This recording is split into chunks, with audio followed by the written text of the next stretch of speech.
What's up, everybody? It is Pucks and Brews. I am your host, Michael Shades Ferrisino, alongside Liam Go Time Godimer. And, well, the NHL season is over. The Hurricanes have won the Stanley Cup. The night before, the Knicks won the NBA championship. We logged on to the Zoom call this morning to record, and our audio was working perfectly for the first time, seemingly in a long time. So 2026 is Bizarro World. Liam, how you doing? I'm doing really well for all of the reasons you just mentioned there, Shades. The biggest, though, in my opinion, I know this is a hockey podcast. The audio is working. No, I'm just kidding. The Knicks are NBA champions. Big basketball fan even before I fell in love with hockey. And to see them host the Larry O'Brien Trophy, just amazing. Needed to get that out of the way. They're celebrating like crazy in New York City right now, Yeah, and they are. I'm with them in spirit. It's got to be an awesome environment. Now, I am not a Knicks fan, but I am cheersing to all of my friends that are Knicks fans. So, cheers. And as Invisible you can cheer. see, I'm switching it up today. I just got the regular iced coffee, which I desperately needed because I am tired. But Where's yeah, the ice? I actually get it with no ice because you get more coffee that way. Iced coffee, no ice. Yeah, it's still cold. So, No judgment here. no, seriously, like if you put that, I gotta like stop doing that. Again, this is like the second episode in a row I'm doing that. If you get like the regular amount of ice, it like you would be surprised how much coffee it takes away. It takes away like that much probably. Hmm. Takes you down a couple of sips. No, literally. I started getting it with less ice a while back, and then after a while I'm just like, man, I'm exhausted. Let me just get no ice. And then like you really do taste the difference over the course of drinking the cup. Like I That's a said, veteran. like you said, this is a hockey podcast, but I'm giving free coffee advice. That's a veteran of the coffee game right there. If you're coming here for hockey, that's wonderful, but you can get a little extra coffee knowledge on the side, thanks to Shades. Actually, here's a tip also. Depending on which Dunkin' you go to, the one by me does not charge extra if you're putting milk or a flavor in the coffee. The other one, like mile and a half over, that one charges an extra 50 cents. And when I first noticed that, I'm like, that's a little odd. How could they? In inconsistency. Whatever. Yeah, let's just say I'm not too happy with that location. But this is a hockey podcast, as we like to say. And I already cheers the Knicks. All right, you know what? Since it's the end of the hockey season, even though I may not be a Hurricanes fan, I'll cheers again to the Hurricanes because it's also, the end of the NHL season. So cheers once again to you, Liam, and to everyone listening.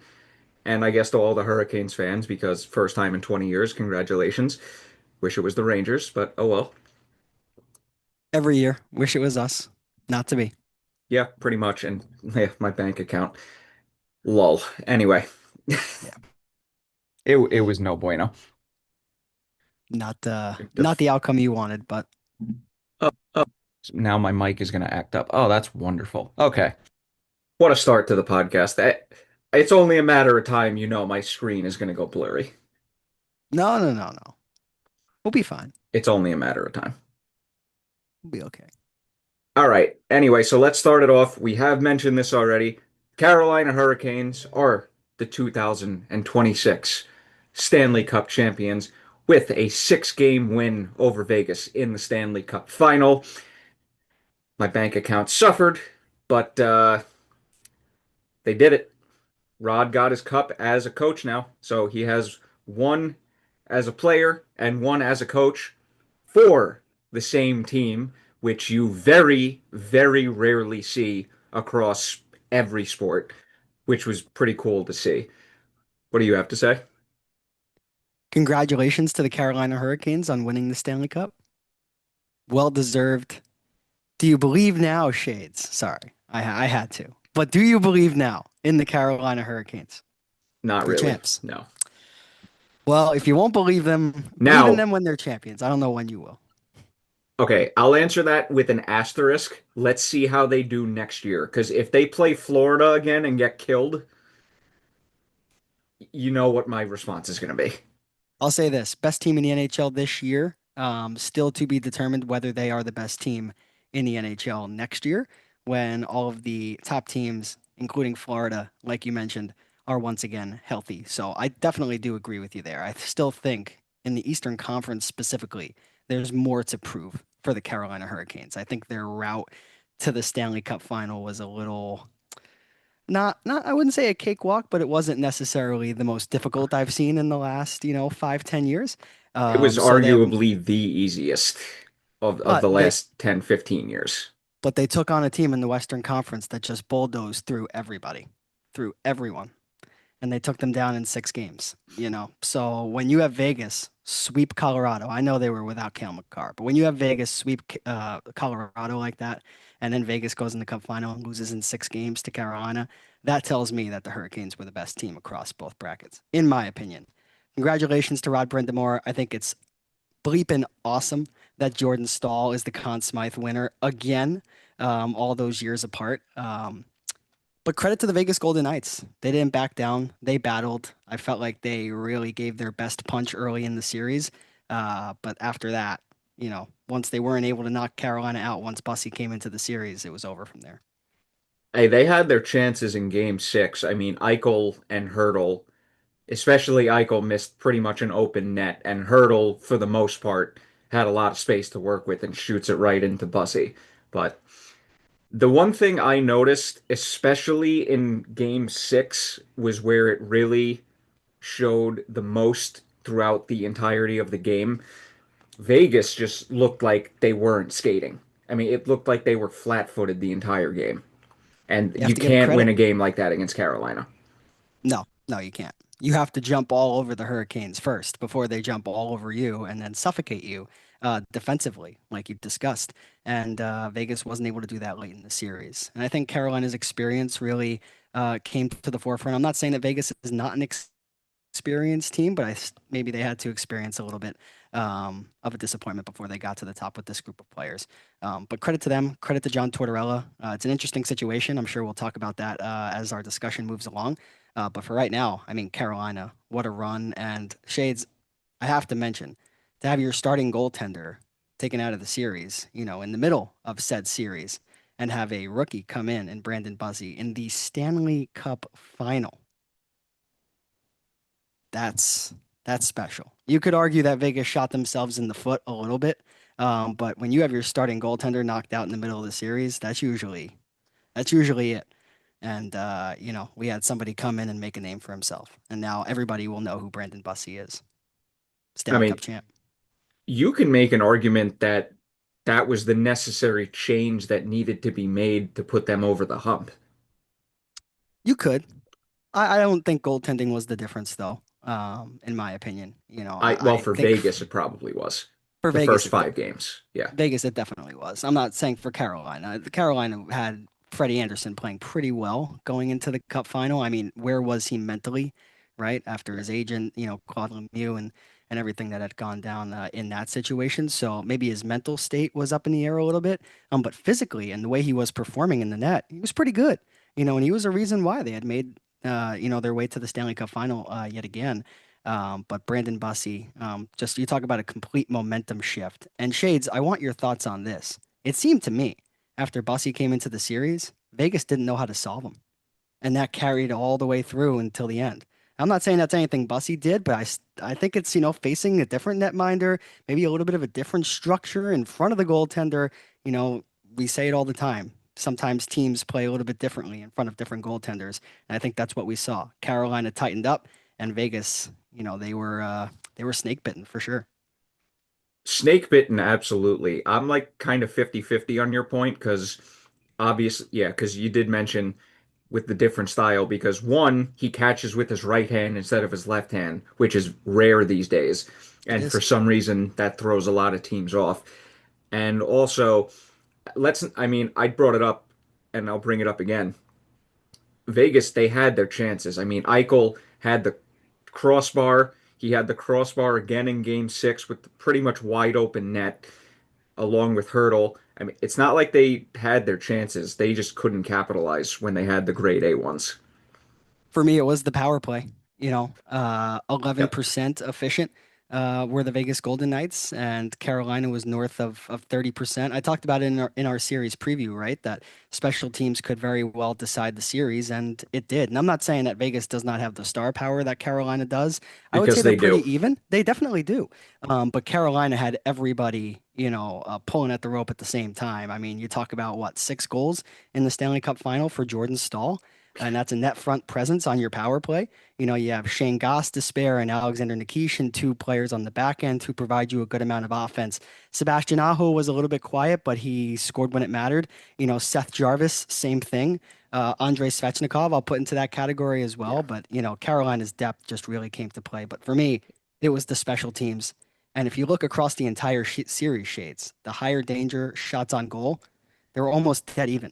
41 for Carolina, 40 for Vegas. So that goes to show you just how much of a difference the power play made in the series. And that's where I I'm at when I'm looking back. Oh, absolutely. That probably was what won them the cup. I mean, their power play was ice cold, Carolina going into the final, and then they figured something out.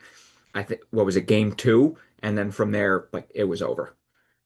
Right. I couldn't have said any better myself, Shades. And Vegas was matching Carolina punch for punch in terms of generating from premium scoring areas in front of the net. They weren't just throwing low percentage shots from the blue line, they were getting to the dirty areas. The issue for me was not generating the chances, it was not capitalizing on the power play, as I mentioned, but also running into the brick wall that is Brandon Bussey. I mean, he had a 900 high danger save percentage down the stretch in that series. Pretty When they good. got to the prime spots, Bussey was shutting them down. And I know what you talked about with Hurdle getting his looks, and that Eichel crossbar will definitely live in the back of a lot of Golden Knight Crossbars. fans' minds, especially there in game number 6. But you have to give Brandon Bussey some credit. He was really good. He You, was. He you locked was. it down. Now, I mean, Best goalie in the series. I wish, the final score of game six could have been 2-1 and not 3-0 because I would have got a touch pool, or excuse me, a touch box in my pool, but beggars can't be choosers. Yeah. But you did bring this up. I thought both teams' top lines, more so Vegas after game one, like obviously like Svechnikov had the one goal in I believe it was game five. Outside of that, I thought both teams' top lines were pretty bad. Yeah, I mean, I'll ask you. What did you think of Marner?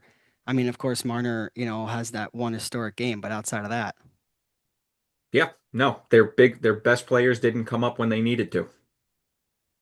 yeah, sometimes it can be as simple as that. Yep. Kind of describing what Yeah, went Howden on. was also kind of quiet in the cup final. He had one really good game, and then the rest of it, eh. Yeah, I think it's I don't disagree with you. I think the numbers are the numbers. I think it's hard to criticize Howden though, just Oh because yeah. he's not a player that you rely upon, and he still ended the postseason in double-digit goals. I mean, when you look at it, right? Mitch Marner and Jack Eichel were neck and neck leading the postseason scoring entering the final. Then Marner has the legendary game 3 where he scores the fastest hat trick in Stanley Cup final history. And And then then they after that, almost lose. that's when Anderson, the next game, right? That's when Anderson is out of the series. And then that's when Bussy comes in, and that's when everything changes. So for me, the switch in the series was Brandon Bussy coming into the net. And I think that's a really good point that you made about catching with your right hand and about how a lot of goaltenders don't tend to do that and how Carolina just threw something different at the Vegas Golden Knights. And I don't think that they were expecting that. And it really worked like a charm, I have to say. And while I definitely agree with you about the top line of the Hurricanes being a little bit quiet as well, the difference was the man advantage, and the difference was timely goals. And Yep. yes, you mentioned Svechnikov only gets one, but that was a damn big goal, from Svechnikov. It was a I wish quiet I could start, say I saw it, but I was working that night, unfortunately. right? Probably a Mets loss too. Um, Knowing them, they probably did. Yeah, it's been a tough year for Yeah. us here in Mets land. But you go back to game 1, right? That line held completely scoreless. But then in game 2, Jarvis scores the OT winner. Yeah. So Carolina scored when it mattered. I don't think either top line was really prolific throughout the series. I think each team had their moments, but I think when it mattered more, you know, the Hurricanes showed out.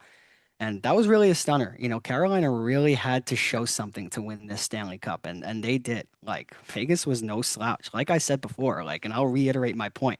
Vegas was hot, red hot coming into this series. Like there were not many people on the Western Conference side that gave Carolina much of a chance. You see Colorado get swept I was one right of out of those the people. playoffs.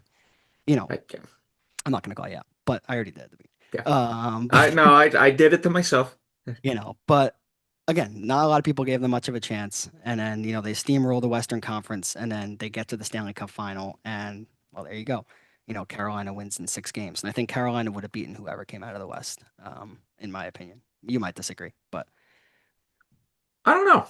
Like, because it's hard to tell because in the first round, Minnesota gets paired up against Dallas, and then Minnesota wins just to play Colorado. And the West in general just felt like a gauntlet because the second round matchup was Anaheim and Vegas, which was a very underrated series in the playoffs. I thought that was one of the better ones. And you just look at the West and go, you can legitimately point to 4 or 5 teams that you could see winning. And yep. then in the East, Carolina was just like, if this isn't their year to make it to the Cup final, fold the franchise. That's kind of the mentality that we were at going into the series. Yeah, it was definitely a do or die time. And, I'll go back to the, top line scoring and the depth scoring just for each team. Just one more point I want to make. Vegas, supremely talented team. Don't get me wrong.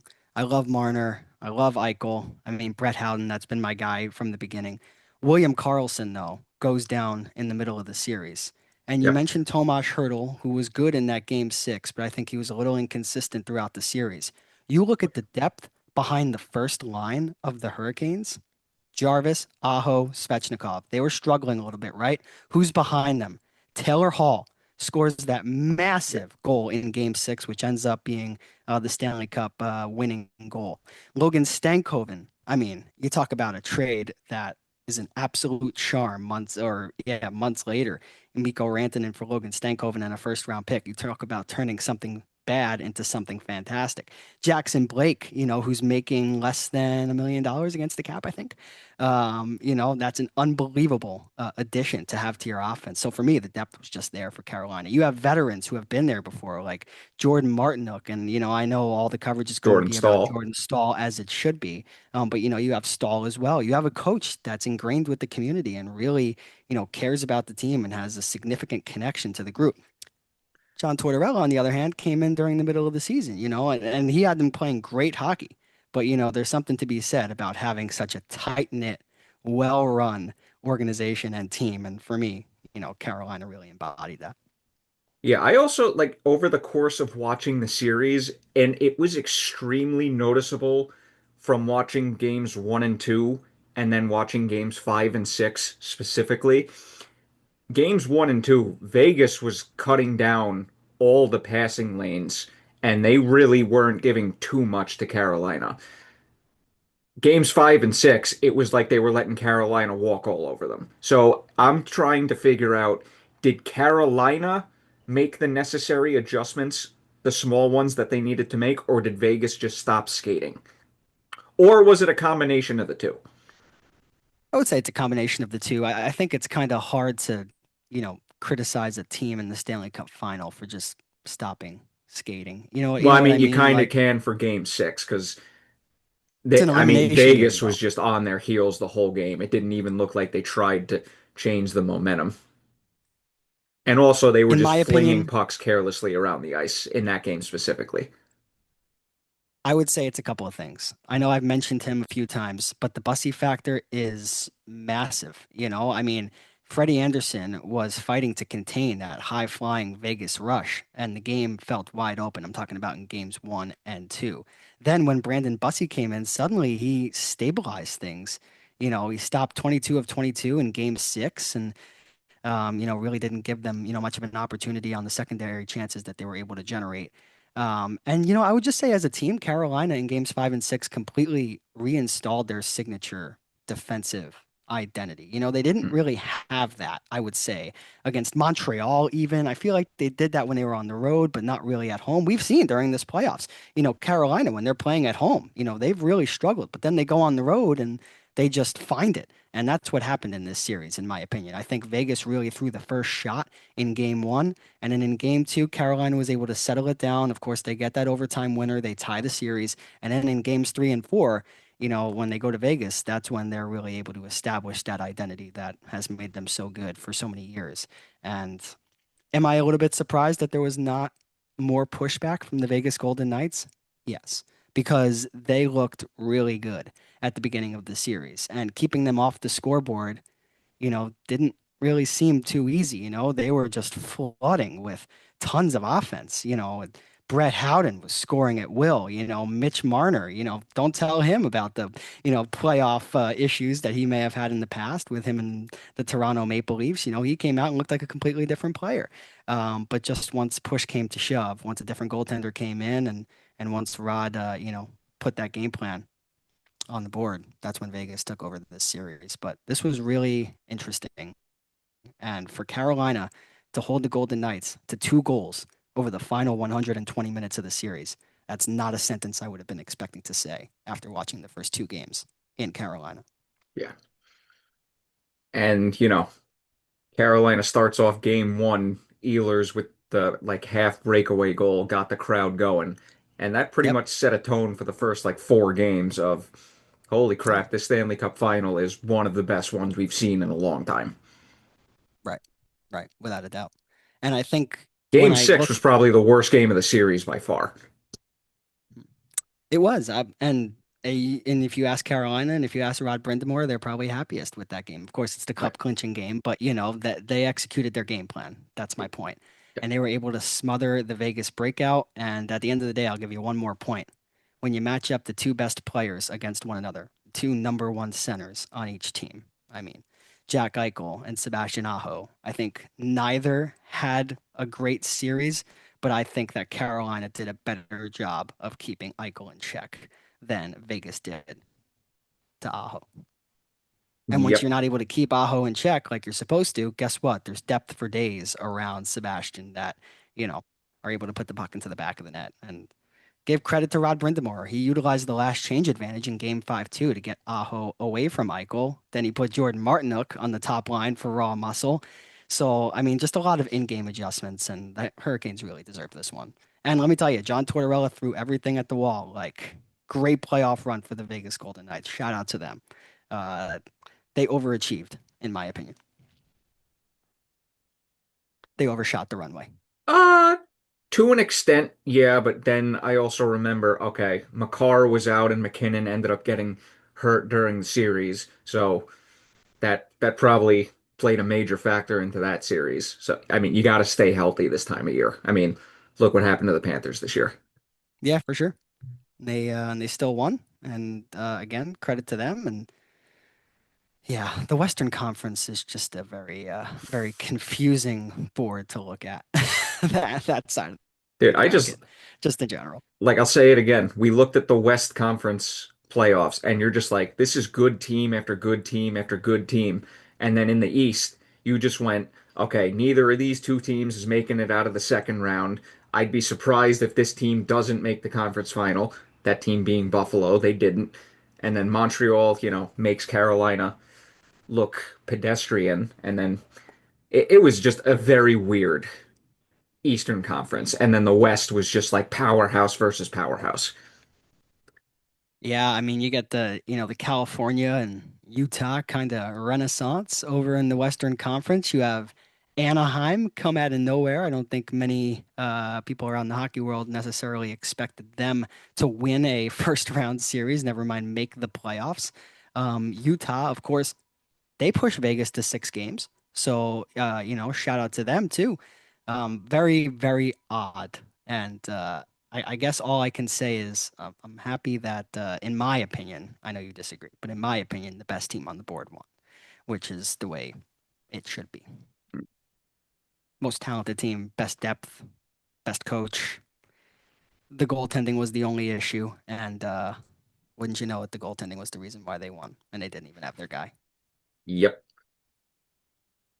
All right, so speaking of these two teams, John Tortorella is out as the Vegas Golden Knights head coach, and they are going to go in a different direction. So, come the start of next season, they will have their third head coach of the calendar year 2026, which you don't really see much. You don't really see that too often at all, but I don't know if this is too shocking. It's definitely a little surprising, but I wouldn't call it shocking. Tortorella takes over for Bruce Cassidy, right, in late March after Bruce is fired and went on an insane, 7-0-1 heater to finish off the regular season, then goes all the way to the Stanley Cup Final. It was a little bit bizarre for one reason, Shades, because, you know, Kelly McCrimmon openly admitted Tortorella wanted to come back next season, but Hmm. management didn't feel the same way. But then Torts is saying something else. Bizarre. You have a coach come in and take over a team that late in the season, which is a very unprecedented move. Yeah. Very seldom do we see that, especially out of a playoff team. And then you have the higher up of the organization saying that Tortorella wanted to come back. Then you have Tortorella himself saying that he was never going to come back. I don't know. And Ryan Craig, who will take over for John Tortorella with the NHL club, he had coached the American Hockey League's Henderson Silver Knights. So, and that's a little bit weird too, because Vegas, they're the big game players of the NHL. They are, we're gonna go get the top guy, the top coach, the top free agent. We're gonna put whoever we have to on LTIR to, bring in the big fish at the trade deadline so we can load up. This is a very non-Vegas move to move away from a coach like John Tortorella, who led you to your best stretch of hockey since you originally won the Stanley Cup, to now bring in an AHL guy. I'm not saying that Ryan Craig doesn't deserve it. He probably does. But this is not how Vegas has run their show. So this is different. This definitely raises my eyebrows. I mean, I actually give credit to Vegas because, I mean, they're literally the team of, oh, this guy's available. We want them. We're Yeah, gonna go get them. I feel yeah. like outside of Tampa in the late 2010s, you don't really see that. And I'm curious kind of what the vibe was in the room, right? When you have a head coach come in that late in the season, lead a team nearly to glory, 2 wins away from a Stanley Cup championship, and then suddenly he's gone with conflicting reports as to why. Hmm. But Craig, 44 years old, he's young. He was an original assistant coach in Vegas during their 2017-2018 years, so he knows how to coach at the NHL level. Went to Henderson, took on the head job, and Henderson has kind of gone through their struggles, but they've had their highest win total in the last 3 years this past season with 39 wins. That was coming off 2 years where they won 28 games and 29 games, respectively. Craig understands the roster. Maybe Vegas, maybe John Tortorella didn't, but this is interesting. I mean, they do need to make some moves, but I will say this though, Shades, one more point. It's always nice when a coach at the American Hockey League level or a player, kind of gets that reward and gets that jump. So I'm yeah. happy for Ryan Craig, and that's the way things are supposed to go. You scratch and crawl your way up to the top of the ladder, and eventually you get your chance to lead the team, and now he does. So that's what hockey's all about. Yeah, it's kind of refreshing not to see the same couple of names recycled throughout the whole league. So, absolutely with you on that one. Definitely. He becomes one of the youngest head coaches too at 44. I'm gonna have to go through my research and see where he ends up on that. And there's a small connection too, with the WHL's Brandon Wheat Kings, Kelly Hmm. McCrimmon and Ryan Craig have a connection over there too. So definitely one to keep an eye on. But Hmm. I would not expect Vegas to fall off at all. I think, despite their head coaching change, I still think they're going to be a powerhouse in the West next year. Oh, absolutely. All right, now on to some trades. So we got three specifically to talk about. The first one being the Joseph Woll trade. He's traded from the Maple Leafs to the Flyers in an overall package deal. First off, I really like this trade for the Flyers and not the Maple Leafs. So, I love, yeah, Joseph Woll and Simon Benoit to the Flyers in exchange for Samuel Ersson, Emile Andre, and a 2026 third round pick. Like I said, I think this is a very good move for Philly and is going to be a step forward for them next season because Woll's a good goalie. Yeah, the only part of this deal I really like for Toronto is Emile Andre, who's a 24 puck moving offensive defenseman. Nothing against Sam Ersson, but Joseph Woll I think is the more valued goaltender in the market right now. We're taking a look at Emile Andre right now. 13 points in 61 games on the back end in the NHL, 5'9", 24 years old. He can skate. So former second round draft pick. But I do not love this trade for Toronto. And I'm not sure how Maple Leaf fans are reacting to the first move under John Chayka. So um, Well, that was just a Benoit questionable decision to bring him in the first place, but that's beside to the point. Benoit 1.35 million. I mean, he scored that big goal in Ottawa, the overtime game-winning goal from the back end. But I'm a fan and a hockey person that really does appreciate Joseph Woll, and I think Philadelphia has finally stabilized their crease, at least for the next couple of years. So again, nothing against Sam Ersson, but Ersson has been there in Philadelphia. The Flyers knew what they had in him. So if they thought he was going to be a number one bona fide starter, then he would still be a member of the Flyers. But instead, Joseph Woll comes over. Toronto, in my opinion, has the player with the highest upside in this trade. So you get Emile Andre and, a little bit of a log jam at the goaltending position for the Maple Leafs. You can use that as a reason for why Chayka moved on from Woll. But you're bringing a goaltender back, so you're just adding to that log jam anyway. So Pretty much. All right, and we move from that trade to the Ross Colton trade, the Avalanche trade Ross Colton to the Nashville Predators. In exchange, come on, screen, come on. In exchange, the Predators get Ross Colton and Isaac Posh, or Posh, hope I'm pronouncing that right. And the Avalanche in return get Magnus Krona and two third round draft picks, one this year, one next year. I mean, I like this move for Nashville because this is Colton is the type of player you want on your team, especially in the bottom of the lineup. it's an interesting trade for sure. I agree with you. I like Ross Colton. I think he is a bottom six player on a championship team, which is something that, of course, every team needs. 29 years old. He can play down the middle. He can play on the left side wing, as you see there on your screen. He brings a little bit of size, some solid punch. Originally drafted by the Tampa Bay Lightning, but the part about this trade I like is actually on the Colorado side. They get Magnus Krona, who, I was with the Atlanta Gladiators, so I had become accustomed or familiar, I suppose you should say, with the developmental pipeline of the Predators. And Krona was a goaltender who had spent a lot of time in AHL Milwaukee as their number one guy. And so 25 years old, I think that's a player that you're willing to take a flyer on. And I believe, if I'm not mistaken, there were a couple of draft picks attached to Krona as well going to Colorado, two third round picks. So best player goes to Nashville. But for me, Colorado, whose goaltending is a little bit, up in question with Mackenzie Blackwood, who's not bad, but and Scott Wedgwood too. So you don't really know kind of what the future in net looks like. You get a 25-year-old and you get two third round picks, which gives you two more bites at the apple for a young goaltender if that's what you want in the draft process. So this is a small trade, but a trade I like. The only thing that's worrying on the surface to me with this kid is 894 save percentage in the AHL at 25. That could be a slight red flag if I'm the team looking to acquire a goalie. Certainly, and there's a reason why he's available, right? But I think you look at the age, and I think you look at the American Hockey League experience at that age.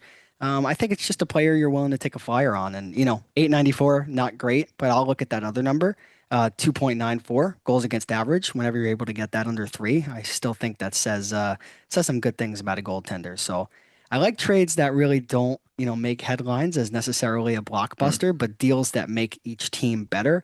And I think each team got better here. interesting. All right. Now, on from that trade, we move on to the third and final trade we're going to talk about right now. The San Jose Sharks acquire Michael Kesselring and Buffalo's first round draft pick this year. And in exchange, the Sharks give to Buffalo Edmonton's first round draft pick. Could not tell you off the top of my head what that draft pick in which trade that came from, but I mean Kesselring's a valued name defensive guy, so Yeah, Kesselring shades, if you remember, he was a part of that trade with Utah last summer for JJ Peterka. that's right. So, we thought that Kesselring, at least I thought Kesselring was going to come. And I actually remember the podcast where we recorded and talked about this. You weren't as much of a fan of the trade for Buffalo as I was. And it turns out you were right. Kesselring didn't really work out with the Sabres. So they move on from him, trade him to San Jose, and they move up 7 spots in a loaded draft. So, again, a trade that benefits both teams. I think San Jose, they already have their pick inside of the top five. So having, a draft pick that is top 20 may not be as much of a necessity. And if you're able to grab a top four defenseman, you do that. And maybe a different fit, a different location would yield a different result, a better result for Michael Kesselring. Like you said, still 26. He's relatively sought after. And like I said, this is a deep draft. So, you look at this on the surface level, and you're like, wow, a top four defenseman and the number 27 overall pick, and you only move up 7 spots. There could be a lot of value for the Sabres in moving up 7 spots. Oh yeah, especially after where they were this year, second round. Yep, All right. definitely. And I like Kesselring as a player. I mean, 6'4", you can't teach that. No, So, and can't San teach Jose, size. they're building something really special over there in San Jose with the pieces that they have up front. I really like Dickinson, who's one of the top prospects on the back end for San Jose, and Kesselring. You know, you add a player who's on the right side of 30 by quite a bit. Only at 26 years old and has some of those intangibles. Again, good trade for both sides. I don't really think either of those four teams got fleeced in any of those two deals. Yeah, pretty even trades on the surface. It's like usually we always see like one pre-draft going, what the hell is this team doing? But not really seeing Yeah. that so far. All right, And now I wouldn't necessarily be surprised if you look in the future and that number 20 overall pick that Buffalo got could turn out to be a pretty good, useful player. So that's like I said, I like the trade for both sides, but that's some pretty darn good GMing over there by Jarmo Kekalainen for the Sabres making that deal. They're finally putting it together. Finally, they're reaching core competency. yeah, I just love how the second they get rid of Kevin Adams, everything just starts clicking. Just I like, kind man, of I feel bad for him a little bit same. It's like because he literally built the foundation for this yeah. team. And then the And second he gets fired, they take off. And we all saw it, Shades. You saw it. I saw it. We saw the pieces that this team had. Same thing with Ottawa, right? I mean, we just look at Ottawa on paper and you're like, oh, they should be so much better. And then it just doesn't come. And, for the Sabres, it finally came. But right after, like you said, Kevin Adams was let go. But this is a majority of his team that is making waves right now. So Literally. All right, on to some coaching news. Jim Hiller. I looked at the tweet and earlier and then am blanking on the teams right now. But so go ahead. yes, Jim Hiller is hired as the next head coach of the Toronto Maple. So we just talked about the first trade that John Chayka made, which included Joseph Woll getting a young defenseman and Emile Andre back. Now the shift turns from the roster to behind the bench, and Toronto brings in Jim Hiller, and he formerly coached the LA Kings, and he's notorious for his successful runs in the regular season with LA, but flaming out a little bit in the postseason. And I don't necessarily think that's a track record that many Maple Leaf fans would love to hear out of a head coach. I think they're kind of sick of flaming out in the postseason, but there's no question.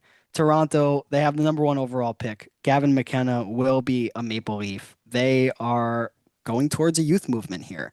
There is not a lot of pressure to win a Stanley Cup in the next 3 years in Toronto, which is something that you haven't really been able to say, across the last 25, 30 years. So the pressure is off. You bring in a coach who has a new environment to work off of. And again, a roster that's going to be constructed in his way and in, again, the GM's way. So I think that there has been a lot of hard times for the Maple Leafs, but I think that there's good times coming with Jim Hiller. Is he going to lead them to a Stanley Cup? I don't know.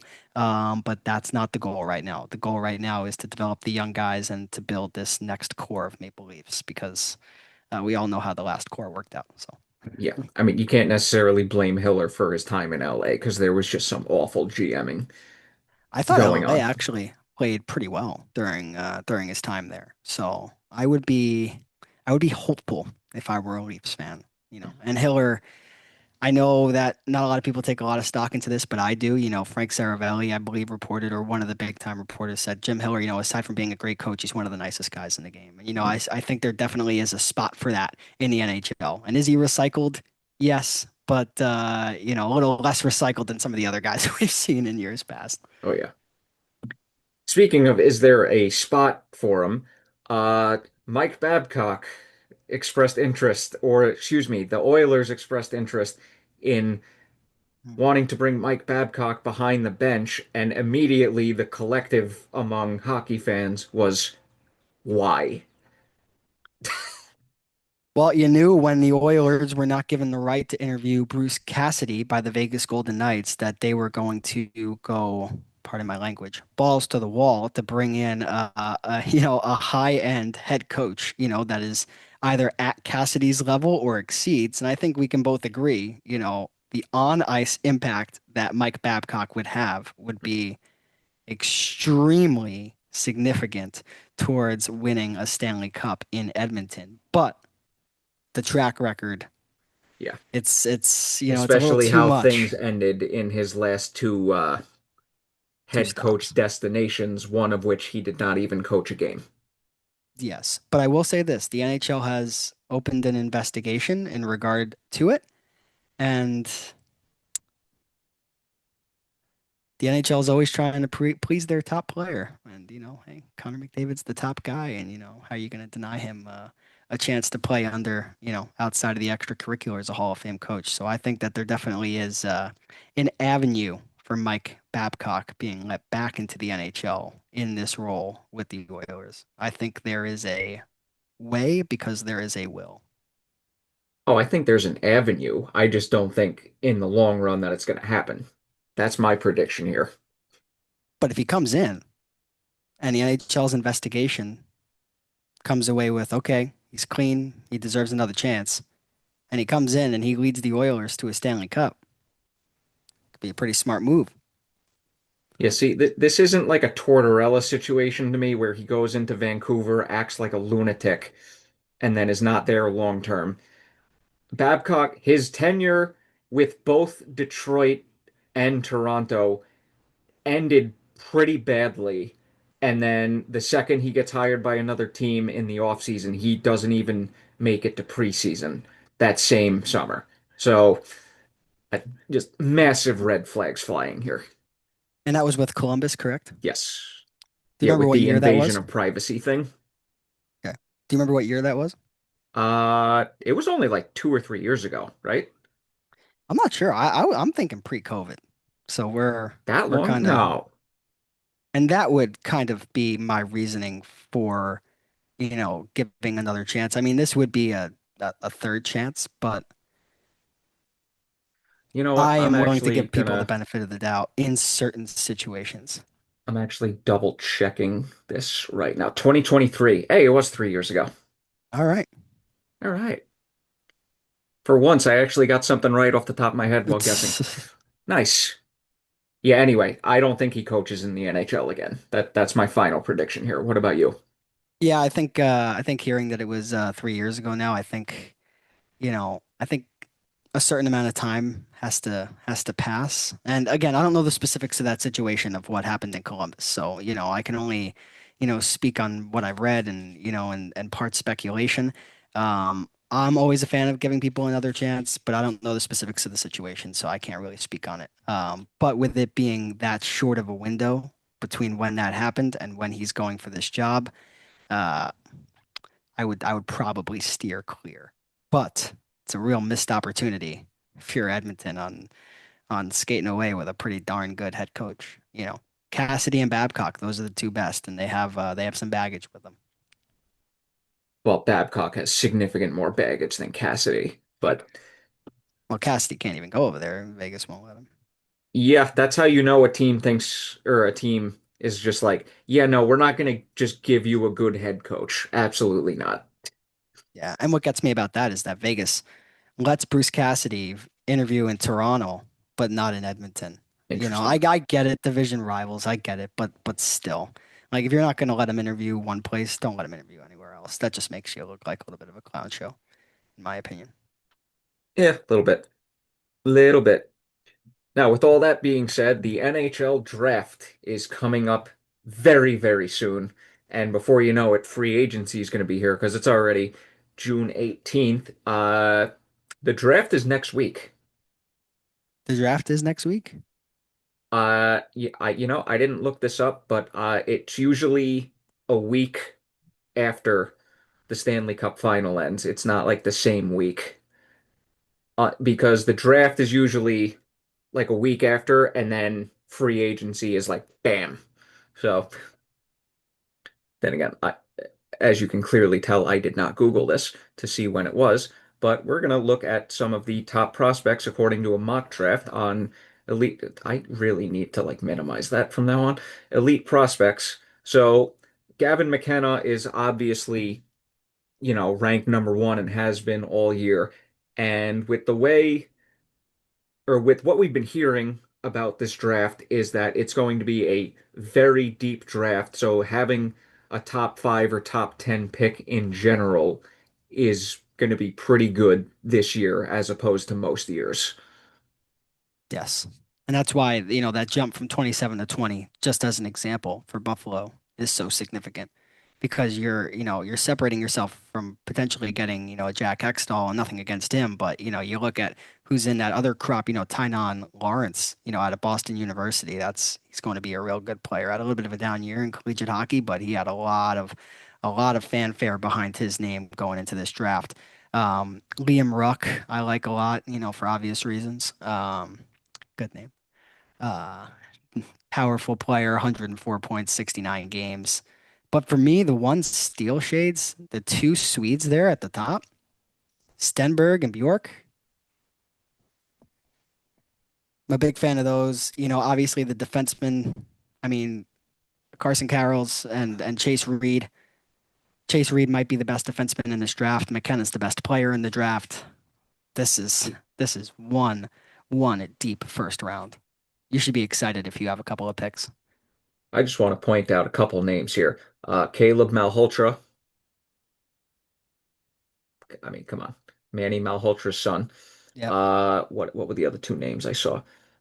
Wyatt Cullen, is he related to Matt Cullen? Yep.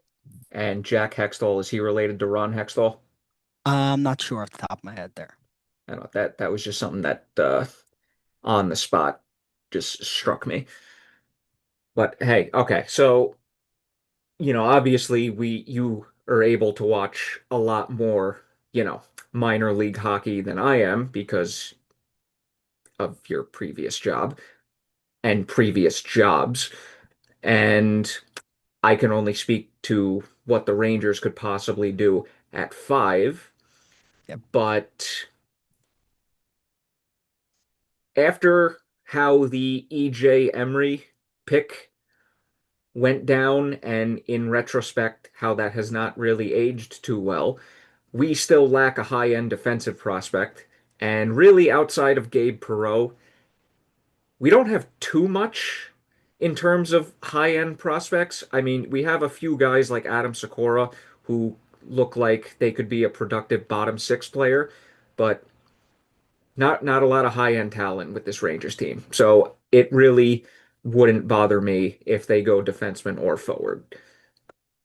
Yeah, I think after McKenna, I think this draft can really go a number of different ways. Oh yeah. Um, for me, the player I would circle, I mean, Chris Drury, American himself, he loves drafting Americans.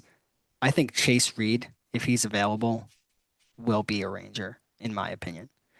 You look at some of the other defensemen, Keaton Vierhoff has a lot of size, but for me, Reed, just 18 years old, from Michigan, has played at Michigan State University. This guy can flat out skate, wearing a letter, almost a point per game in the OHL on the back end, or over a point per game, I should say. I agree with you. I think when you have a selection, of this magnitude in the top five, you can't afford to get it wrong. And I feel like the last couple of times the Rangers have had a chance to pick in this spot, they have picked the obvious choice, both of which were forwards, both of which really haven't worked out, and Alexi Lafreniere at one and Capo Caco at two. No question you have to go with a defenseman here. Whether that's Carroll's, whether that's Chase Reed or Keaton Vierhoff, you have to go with a defenseman. The Interesting. only way I wouldn't go with a defenseman is if Gavin McKenna falls to five, which is not happening. Mm. So that's where I'm at with this draft. You need to build the blue line. The blue line for the Rangers is just not good enough right now. And if you're gonna keep Adam Fox, which I'm 50-50 on, just depending on, where the Rangers organization is at and what might be available. If you're gonna keep him, you need to add to him. And for me, Chase Reed would be an excellent compliment. And I I, wouldn't give up on EJ Emery yet. Don't give up on him yet. I don't know, just from things that I've heard, it just that pick hasn't aged well. That's just from what I've read and from what I've heard. Like his stock has fallen quite a bit since they picked him. So, Still just 20, 6'3". So, and hey, I will also say this. I won't judge defensemen anymore until, he's at least 27, 28 years old. Keandre Miller, I mean, every single Ranger fan was calling for him to be out of the lineup, and then he goes and wins a Stanley Cup. And you know what? I want to mention this too. Jordan Stahl went up to Keandre Miller, and he was mic'd up, and he said, you are the reason why we got over the hump. And yeah, I was happy even for though him, I don't think he was upset. at all, but When your captain, though, and the Conn-Smythe winner is saying that, I'll take his word over anybody's. He's there. He's in the locker room. He knows the difference. He's been there for every single elimination, all those heartbreaking losses. That said a lot right there. And, I was pissed off, super happy, emotional, all at the same time listening to that comment. So just when you talk about defensemen, I think just need to give some more time. With that said, in terms of Keandre, the fit clearly wasn't here. It wasn't with the Rangers. It was over there in Carolina. But well, with yeah, the coaches that we brought in and with the way, he we just plays, wasn't a good fit. we just can't develop. No, that's It's another just massive problem. But it's just simple. I mean, Carolina took a player that had a solid mold and just, you know, turned him into, a complement to their entire roster. So I know we're talking about the draft though. Bottom line, go with a defenseman. You need to build it up. The depth is just not there for the Rangers at the AHL level, at the NHL level, at that position. yeah, speaking of not being there, because we're basically, going back to the Cup final here, Carter Hart, the first 5 games of the series, can't Yeah. give up 4+ goals in 5 straight games in a playoff series and expect to win Yeah, we talked about Carter Hart, or we did talk briefly. about Carter Hart, and we talked about him briefly. He was fantastic, early on in the series, but kind of seems like, from game three, game four on, he really struggled. And, it's just such an interesting, obviously a lot of variables with Carter Hart's story, but, he hasn't been in the NHL. He's kind of been, away from the league for a little while, and then he comes back with Vegas and he has this, this tremendous year. I think, the specific situation aside, which I don't agree with at all, like that he should be playing, but that's beside the point. I think that fans should give him a little bit more grace and understand just how significant of a change that can have on your ability to play the position, being away from the game for that long, Hmm. and how pivotal he was for even getting them to that point. You're going to go through your struggles, and unfortunately for Carter Hart, he went through his struggles at the worst time possible. And bottom line, this is going to be a tough sentence for Vegas fans to stomach, but Carter Hart got outdueled by Brandon Bussey. So. And that's a big reason why the Well, Canes are Cup yeah, winners, yeah, kind of. you know. So, but yeah, he went through his struggles really for the first time as a Golden Knight, really for the first time in the postseason, and it's going to happen to every goaltender. So I wouldn't really take too much stock into it. I'm happy for Carter and I'm happy for the Vegas Golden Knights that they have a relationship and that finally Vegas has their number one, and I wouldn't sway away from them. But Shades, the big question in regards to Carter Hart I have for you is, if I put you in John Tortorella's shoes, would you have pulled him at any point there when the series seemed like it was turning, Oh, yeah. You have a Stanley even Cup before winning Game goalie as your Six? backup, and your starting goalie the entire playoffs is not playing well. That's kind of what, I mean, we said this before, kind of is probably the thing that got Carolina over the hump. And especially in games 3 and 4, Hart looked awful. I mean, if you put Hill in for games Yeah, 4 and 5, they probably walk away with a 3-2 series lead. hard to say that though, and Hill hasn't played. And it goes back to what you said before, right? He just didn't get any run. The Well, one I part mean, I I would hate to disagree bring with this you up, on. but I mean, look at Pittsburgh in 2016. And more importantly, probably 2017, because they went to Murray halfway through that run. Excuse me, more than halfway through that run. So you just Yeah. never know. Yeah, but you're not gonna in my opinion, with the way that they finished down the stretch and the way Carter performed down the stretch. The one point of contention I'll disagree with you on is just that Carter Hart struggled throughout the playoffs. I thought he was actually pretty good in the playoffs and Oh down no, the in the stretch of the playoffs, regular yeah. season. I think in the Cup final and specifically games 3, 4, 5, and 6, that's where he just fell apart. He just had a bad 4 game stretch. That's kind of how I see it. Now, should Tortorella been a little bit quicker to kind of pull the trigger on him and, replace him with a Stanley Cup winning goaltender, which I think there's a lot of validity behind your point. Yes, but also at the same time, how much flack does Tortorella get if he puts him in and, you know, backup gives up 4 or 5 goals and is the reason you lose the game? Hmm. So it's damned if you do and damned if you don't kind of a situation. But for me, if I was the head coach, I would always stick with the guy that got me there. But you could always argue that Hill got them there, a couple of years ago. So ugh, tough Yeah, situation. the last Tough couple one. of years we've seen a different number of goalies who you go, wow, I can't believe he backstopped them to a cup and played pretty well at that.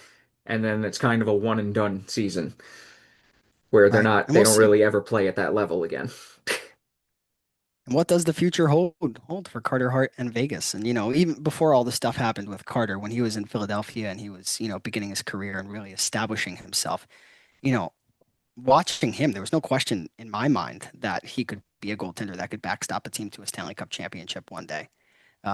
So I think that's what Vegas, still saw in him this year, and it didn't work out. And I'll just say, tough time to have your worst 4 games of the playoffs because it very well could have cost them the cup and played a part in it.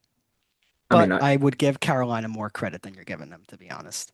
It's like you're saying that Vegas just laid down and died. Like Carolina game six, busted they their kind ass of for did. this championship.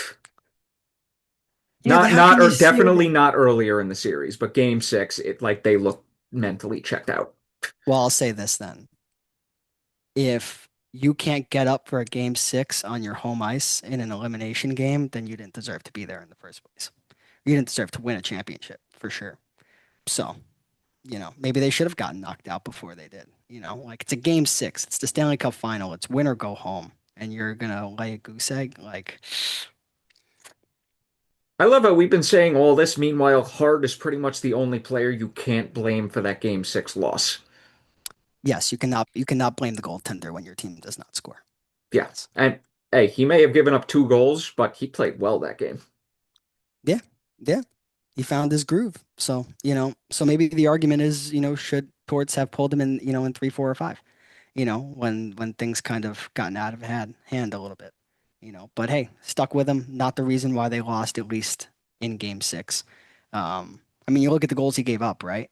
Hall, snapshot from the left circle. I mean, is what it is. I wouldn't necessarily call that soft. That's a goal scorer's goal. That's a former MVP who knows how to rip the puck. And then the second goal is what, a one-timer from Jackson Blake that hits Marner, I believe, in the Yeah, I hand. believe it did hit someone. It deflected. So can't blame the goaltender, at least in that game. But I don't think he was at his best. But if I were Vegas, I would stick with Carter Hart going into next year as my guy. Well, we will never know because the Hurricanes did, in fact, win the Stanley Cup. They did. They Yeah. did. They And the took the scary part is they have 11 million in cap space. yeah, yeah. So we'll see what happens. The only thing that can really bring them down, and I don't think this is happening, is a Jordan Staal retirement. And again, he's latter stages of his career, but Stahl was just so pivotal for them, Hmm. in that Stanley Cup final. So they need him to stick around. They need to kind of figure out whatever's going on with Freddie Anderson and Brandon Bussey and now Pyotr Kochetkov. You have 3 starting goaltenders now. Kind of where do you go with that position? But like you said, $11 million in cap space. They can do whatever they want.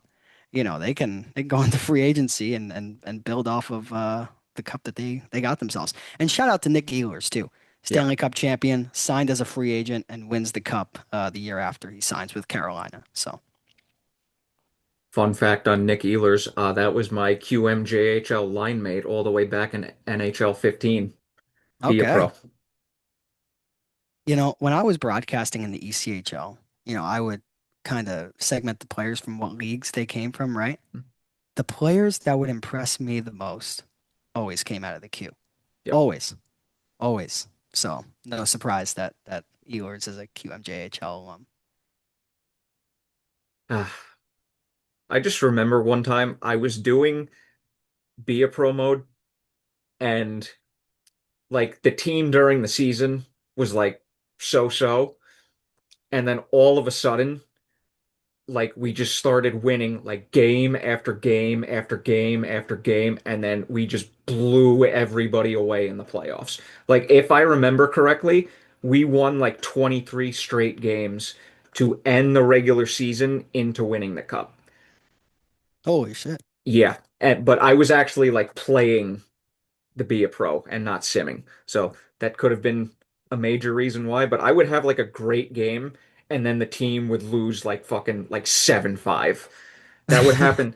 Dude, I swear to God, this was also the year where I remember specifically one game in particular. Step onto the ice, goal against. Step onto the ice, goal. Like I wasn't even in the zone yet, and my guy was like a -5. And I'm like, you can't make this shit up. Yeah. I would just sim a couple of games if that happened, kind of reset the algorithm. Nah, had to play through, had to Yeah, do it. gotta grind through it. I hear you. Yeah, that was one of the few times I actually played an entire season of Be a Pro. Yeah. Good times. Good times. So, yeah, that's all I got for today. I got one more thing. Hit me. Zach Werenski has won the Norris. Oh, did he really? He did.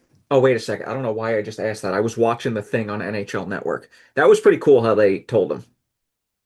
How did they tell him? I didn't see that. He was like, I think they were doing like an interview type thing to distract him, and then they like snuck up behind him with the trophy, which was, and his family is like in the background behind the cameras, which was pretty cool. I'll tell you what, Shades, that is very cool. And, as we're entering the NHL draft and the Rangers, have a plethora of top-end defensemen to pick from, Zach Werenski is a great example of a defenseman selected inside of the top 10, number 8 in 2015, so 11 years ago. Good draft. Now, great draft, Norris Trophy winner. This is going to be a great draft. So I know that there are some Ranger fans who may be a little bit disappointed that as bad of a year as we had, we ended up with the number 5 overall pick. That does not mean by any stretch of the imagination that a great player is not coming to New York. And Werenski, I mean, he's had several years now of consistent offensive production, but 81 points in 75 games. That coming off of a year where he had 81 points in 82 games. Outstanding. Well deserved. And, if Chase Reed or Keaton Vierhoff are half of the player that Zach Werenski turned into, the Rangers are going to have some solid years in front of them. But Oh yeah, congratulations to Zach. That one was well deserved for quite a while now. So absolutely. All right. Well, it is about that time that we gotta end this podcast episode because we really have nothing else to talk about. I'm just debating whether or not we should do a post-draft episode or should we just combine it with free agency since they're going to be so back to back. hmm, up to you. I mean, I am going to have to work like all of next week, so it's probably going to have to come down to option B there. All right. When is free agency? July 1st? July 1st, when the Yeah, there's names are going to hitting the be like a board. 3 day difference.